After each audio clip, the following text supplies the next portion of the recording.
Back in his saddle is Mike Matheny. It's got to feel pretty good managing Kansas City, and he says hello. Skip, nice to talk. Christopher Russo, how are you today? Okay, pal? Doing great, Mad Dog. Thank you. And this is not how you envisioned it. I guarantee you that. But back managing Kansas City, and in a bizarre set of circumstances. So this is something a little different. I know you, Dayton Moore, have figured it out pretty well. But how about being back here managing the Royals after a year or so off? Got to feel pretty good, huh? You know, couldn't be happier, Chris.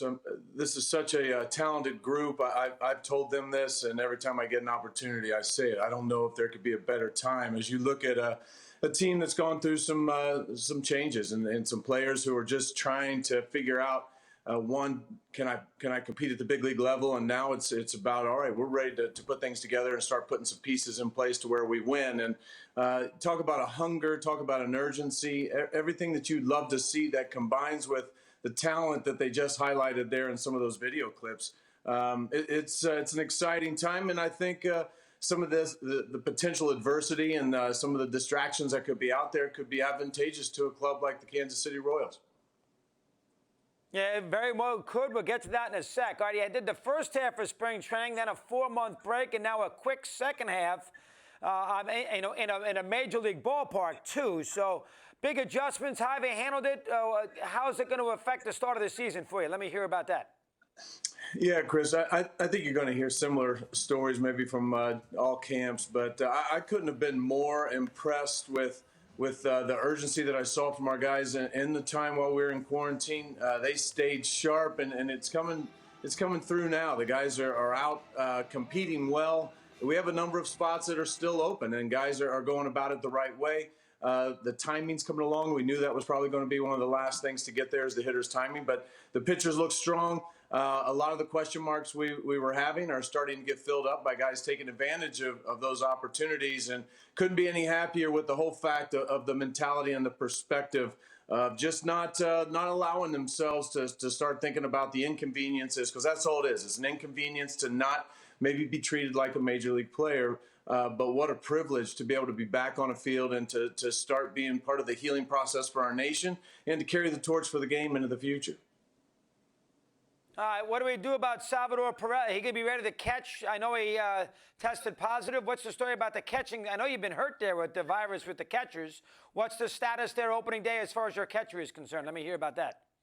Yeah, I think things are trending in a great direction. And Salvi is a special player. And I couldn't be any more encouraged by every time I talk to him, listening to what he's doing while he is in isolation. He's able to get a lot of work done. But there's some things that are starting to point in the direction that he might be on the backside of this. And we'll be able to have him back here soon, which is just a huge shot in the arm. And the timing couldn't be better. We believe he'll be ready to go. Talk about somebody hungry. You take having the Tommy John surgery, you're talking almost two years off, and he's ready to go.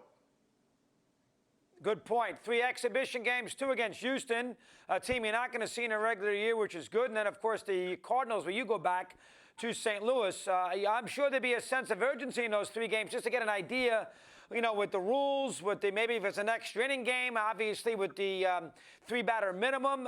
These 3 exhibition games for the Royals would be significant. Give me your take on that for a sec. I think we're at the point where the guys have really made the most out of the work that we've been able to do, but there's nothing like playing against an opposing team. And these guys, they're hungry to go see what kind of product that we're putting together, what it's really going to look like. And so whether it's against a team that we'll face like the Cardinals 6 times this season, I think it's just good to turn it up another notch and really try to keep away from the monotony of the inter-squad games. But so far, we've been able to keep it fresh. You're talking about these rule changes, trying to implement those. We'll bring a pitcher in, put first and second, nobody out, tell them we're in the 10th inning. Let's figure out some of the things that you're going to have to be prepared for. So some of it you're not going to be able to, and we'll just have to figure it out on the fly. But once again, I think it's just the conscientiousness and the receptivity to understanding that things are going to be different. Let's figure out how to be ahead of it. All right, last thing, Mike, how are you going to manage the 60 games? I mean, obviously a 7-game losing streak early.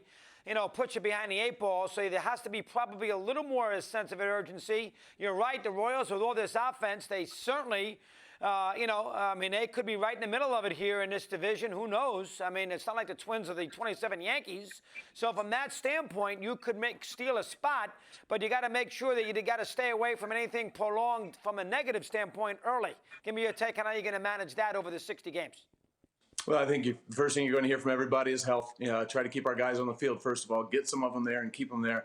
The second part is I believe in, and we do have a great, clean slate for us to be real creative. And we won't necessarily have our pitchers lined up for 100 pitches right out of the gate. So we're going to have to be using that extra roster space that we have to bring in pitchers where they fit best. Let's think outside the box. If we can have this opportunity to do things new and everybody's ready to kind of take advantage of this opportunity, then we have to be open to whatever's going to give us the best chance to get 27 outs. I think you're going to see a much improved bullpen right out of the gate. We've got some guys who are really coming along in the pen. It's just going to revolve around the consistency of our starting pitching and then how we implement the rest of the arms that we have on that roster. Vibe without fans, that's going to be tricky. Some guys will thrive on the adrenaline. They're going to have to find it from within. Have you thought about that for a sec?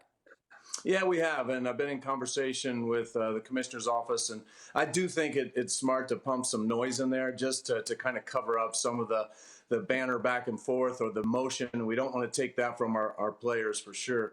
But it is going to be a different atmosphere. We're playing in it right now. And I think, once again, it's how do you reframe that? And how could we potentially use that? If somebody wants to use it as a negative or a distraction, how can we use that as a positive to give us a competitive edge? And I think it's constantly just challenging ourselves with what's not normal. How can we make it normal and use it for our good?